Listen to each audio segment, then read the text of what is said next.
தமிழ்நாட்டில் ஒன்றல்ல 4 சட்டமன்ற தொகுதிகளில் இடைத்தேர்தல் விரைவில் வரத்துக்கான வாய்ப்பு இருக்கிறது. முதல் வாய்ப்பு உங்களுக்கெல்லாம் நல்லா தெரியும். திரு விஜய் தமிழ்நாடு முதலமைச்சர் 2 தொகுதிகளில் போட்டிட்டு இருக்கிறார். அதில் திருச்சி கிழக்கு சட்டமன்ற தொகுதியிலேருந்து ராஜினாமா செஞ்சிருக்கிறார். ஏன்னால் ஒருவர் 2 தொகுதியில் வெற்றி பெற்றால் உன்னத்தில் தான் எம்எல்ஏவாக இருக்க முடியுங்கிற அடிப்படையில். ஆக திருச்சி கிழக்குக்கு இடைத்தேர்தல் வருவது போலவே இப்போ 3 எம்எல்ஏக்கள், குறிப்பாக அதிமுக எம்எல்ஏக்கள் ராஜினாமா செய்திருக்கிறாங்க. அந்த 3 தொகுதிகளுக்கும் திருச்சி கிழக்கு இடைத்தேர்தலோடு சேர்ந்து இடைத்தேர்தல் வரத்துக்கான சூழல் இருக்கிறது.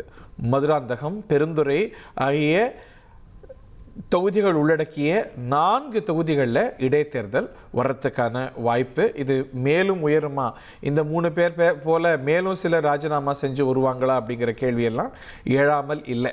ஸோ இதுதான் நம்பர் அப்படின்னு பார்த்தா விரைவிலேயே தமிழ்நாட்டில் இடைத்தேர்தல் ஒன்றல்ல 4 தொகுதிகளுக்கு வருகிறது என்பதை நாம் பார்க்கின்றோம்.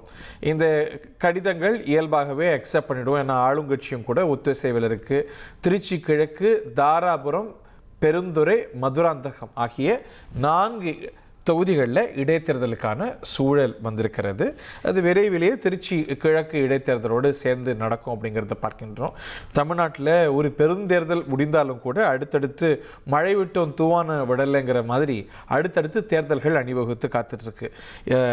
வர்ற மாதமே, ஜூன் மாதமே ராஜ்யசபா தேர்தல் நடக்குது ஆச்சா. அதுக்கப்புறம் இந்த இடைத்தேர்தல்கள் வரணும், உள்ளாட்சி தேர்தல் வரணும்.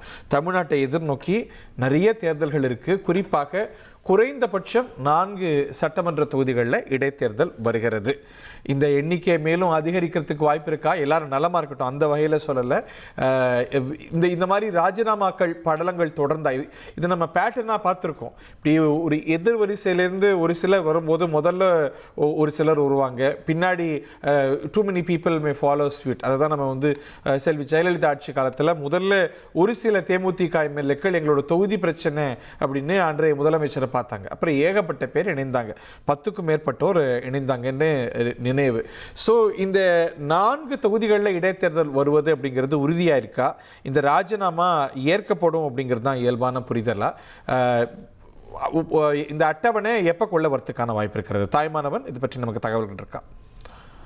தற்போதைய நிலையில 3 எம்எல்ஏக்கள், அதிமுக எம்எல்ஏக்கள் தங்களுடைய ராஜினாமா அறிவிச்சிருக்கிறாங்க. தாவேகாவுல இணைஞ்சிருக்கிறாங்க. தாவேகாவுல முக்கிய நிர்வாகிகள் ஒருவராக இருக்கக்கூடிய அமைச்சர் ஆதவ் அர்ஜுனா முன்னிலையில 3 எம்எல்ஏக்கள் தற்போது தமிழக வெற்றி கழகத்துல இணைந்திருப்பதன் மூலமாக அந்த இடம் என்பது காலியாக அறிவிக்கப்படுவதற்கான வாய்ப்பு இருக்கிறது. குறிப்பா மதுராந்தகம் மரகதம் குமரவேல் எம்எல்ஏவாக, அதிமுக எம்எல்ஏவாக வெற்றி பெற்றிருந்தார். அதே போல் தாராபுரம் சத்யபாமா, பெருந்துறை ஜெயக்குமார், இந்த 3 பார்த்தோம் என்றால் அதிமுகவுடைய எம்எல்ஏவாக தேர்ந்தெடுக்கப்பட்டாங்க. அதிமுகவை பொறுத்த மட்டில் இந்த தேர்தலில் 47 பேர் வெற்றி பெற்றிருந்த நிலையில இந்த 3 முதல்ல அதிமுக பொதுச்செயலாளர் எடப்பாடி பழனிசாமிக்கு ஆதரவு நிலைப்பாட்டை எடுத்திருந்தாங்க. அதன் தொடர்ச்சியாக எஸ்பி வேலுமணி, சி.வி. சண்முகம் ஆதரவு எம்எல்ஏக்களாக செயல்பட தொடங்கி இருந்தாங்க. இப்படிப்பட்ட நிலையில தான் இவர்கள் 3 பேரும் தற்போது தமிழக வெற்றி கழகத்துல இணைந்திருக்கிறாங்க. எனவே இவர்கள் வெற்றி பெற்ற இந்த 3 தொகுதிகளும் காலியானதாக விரைவில் அறிவிக்கப்பட வாய்ப்பு இருக்கிறது. அப்படி அறிவிக்கப்பட வாய்ப்பு இருக்கக்கூடிய பட்சத்துல மொத்தமாக தற்போதைய நிலையில 4 தொகுதிகள்ல இடைத்தேர்தலை தமிழகம் சந்திக்கக்கூடிய ஒரு சூழல் ஏற்பட்டிருக்கிறது.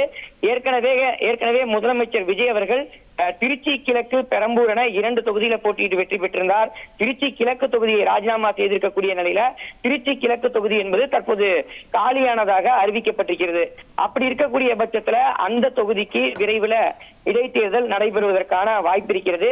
தற்போது இந்த 3 தொகுதிகளும் சேர்க்கக்கூடிய பட்சத்துல 4 தொகுதிகளுக்கும் இடைத்தேர்தல் நடைபெறும் என எதிர்பார்க்கப்படுகிறது. இடைத்தேர்தல் நடைபெறக்கூடிய சூழல் ஏற்படும் பட்சத்துல இவர்கள் 3 பேருக்கும், அதாவது தாவேகாவில் இணைந்திருக்கக்கூடிய இந்த அதிமுக எம்எல்ஏக்கள் 3 பேருக்கும் தாவேகாவில் போட்டியிடுவதற்கு வாய்ப்பு வழங்கப்படுமா என்ற ஒரு கேள்வி எழுந்திருக்கிறது. வாய்ப்பு வழங்கக்கூடிய பட்சத்துல அவர்கள் இதுவரைக்கும் இரட்டை இலை சின்னத்திற்கு வாக்கு சேகரித்தாங்க. ஆனால் இந்த முறை விசில் சின்னத்திற்கு வாக்கு சேகரிக்கக்கூடிய வகையில தேர்தலில் போட்டியிடுவார்கள் என எதிர்பார்க்கப்படுகிறது. மொத்தம் 47 எம்எல்ஏக்கள் இருக்கக்கூடிய நிலையில் அதிமுக பொதுச் செயலாளர் எடப்பாடி பழனிசாமி வசம் பார்த்தோம் என்றால் அவர்களுடைய ஆதரவு எம்எல்ஏக்களுடைய பலமும் அதிகரித்திருக்கிறது. குறிப்பாக ஹரிபாஸ்கர், மோகன், SSN நடராஜன், திலீபன் ஜெய்சங்கர் என 4 அதிமுக எம்எல்ஏக்கள் CV சண்முகம், SP வேலுமணி தரப்புல ஆதரவு நிலைப்பாடை எடுத்திருந்த நிலையில் அவர்கள் மீண்டும் EPS அதிமுக பொதுச் எடப்பாடி பழனிசாமிக்கான ஆதரவு வெளிப்படுத்தியிருக்கிறாங்க. அதிமுக பொதுச் செயலாளருக்கு ஒரு ஆதரவு நிலை அப்படின்னா அதிமுகவுக்கு இதுல ஒரு பின்னடைவை பார்க்கின்றோம். 47 அப்படிங்கிற அதிமுகவுடைய எண்ணிக்கை சட்டமன்றத்தில் 44 இந்த 3 பேருடைய ராஜினாமாவால குறையுது இல்லையா? ஆமாம், இந்த 3 பேர் ராஜினாமா செய்யப்பட்டிருக்கக்கூடிய பட்சத்துல அதிமுகவுடைய எம்எல்ஏக்களுடைய பலமும் குறைகிறது. அது மட்டுமல்லாம 2 அணிகளாக பிளவுபட்டிருக்கக்கூடிய நிலையில் அதிமுகவுடைய சட்டமன்ற குழு தலைவர் யார், கொறடா யார் என்பதற்கெல்லாம் இன்னும் விடை தெரியாத ஒரு நிலை என்பது இருந்து வருகிறது. நம்பர்ஸும் குறைஞ்சிருக்கிறத பார்க்கிறோம், நம்ம தெரியல பார்க்கிறோம். இப்ப புதுசா சேர்ந்திருக்கிற அதிமுக எம்எல்ஏக்கள் அவர்களுடைய ராஜினாமாக்கள் ஏற்கும் போது தான் அவர்களை எக்ஸ்எம்எல்ஏக்கள்னு சொல்ல முடியும். அவங்களுக்கு தமிழக வெற்றி கழகத்துடைய உறுப்பினர் அட்டை கொடுக்கப்பட்டிருக்கிறது. குறிப்பாக மரகதம் குமரவேல் அவங்க மதுராந்தகம் தொகுதியிலிருந்து வென்றவர். அவருக்கு வழங்கப்பட்டிருக்கக்கூடிய தாவேகா உறுப்பினர் அட்டையைத்தான் நீங்கள் திரையில் பார்க்குறீங்க.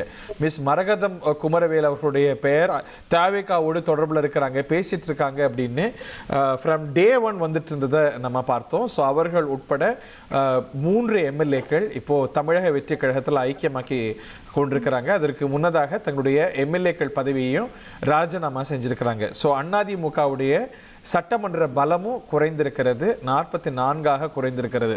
அதில் உட்பிரிவுகள் அப்படின்னு பார்த்தா இவங்க 3 பேரும் CVS ஆதரவு நிலையிலேருந்து போனவங்க, CVS வேலுமணியோடு இணைந்து பணியாற்றியவங்க, அரசுக்கு நம்பிக்கை வாக்கெடுப்பில் ஆதரவாக வாக்களித்தவங்க.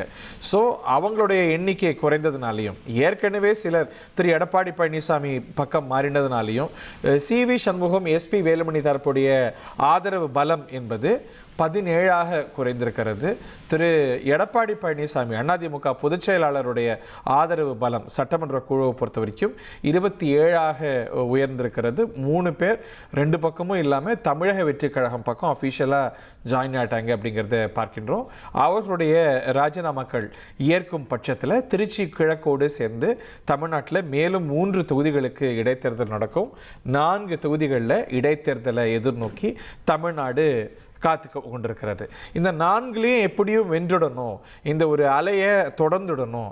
இந்த 4 எண்ணிக்கை 107 கூடும் பொழுது ஒரு இன்னும் ஒரு லெவல் ஆஃப் கம்ஃபர்ட் கொடுக்குது அப்படின்னு தமிழக வெற்றி கழகம் யோசிக்கக்கூடும். இல்லை இது ஒரு தொங்கு சட்டமன்றம், இப்போ நம்மளுடைய வாய்ஸை நிரூபிக்கிறதுக்கான தருணம், இவங்க செல்வாக்க குறைப்போம் அப்படின்னு எதிர்க்கட்சி ஒரு வியூகம் எடுக்கும். திராவிட முன்னேற்ற கழகம் களமாடும். அதிமுக என்ன செய்ய போகுது? ஒரு மும்முனை போட்டியா, இல்லை வேற ஏதாவது சுவாரஸ்யங்கள் காத்துட்ருக்கா? தேர்தல்கள்னு வரும்பொழுது எதிர்க்கட்சிகள் புறக்கணித்த வரலாறுலாம் இருக்கு. எப்படி பார்த்தாலும் தமிழ்நாட்டில் ஒரு தேர்தல் காலம் முடிந்தாலும் கூட அதை ஒட்டிய சுவாரஸ்யங்களோடு மேலும் தேர்தல்கள் வந்து கொண்டிருக்கிறது. 1,28,00,000 மனங்களை வென்ற தந்தி டிவி யூடியூப் சேனல், தவிர்க்க முடியாத தம்ப்நெயில், கலக்கலான கான்டென்ட்ஸ். நீங்களும் இந்த குடும்பத்தில் இணைய இப்பவே சப்ஸ்கிரைப் பண்ணுங்க. அசுரபலம் கொண்ட எங்கள் டிஜிட்டல் கரங்களில் உங்கள் விளம்பரங்களை சேர்க்க வாட்ஸ்அப் பண்ணுங்க. 8939888838. Email advtthanditv@dttv.in.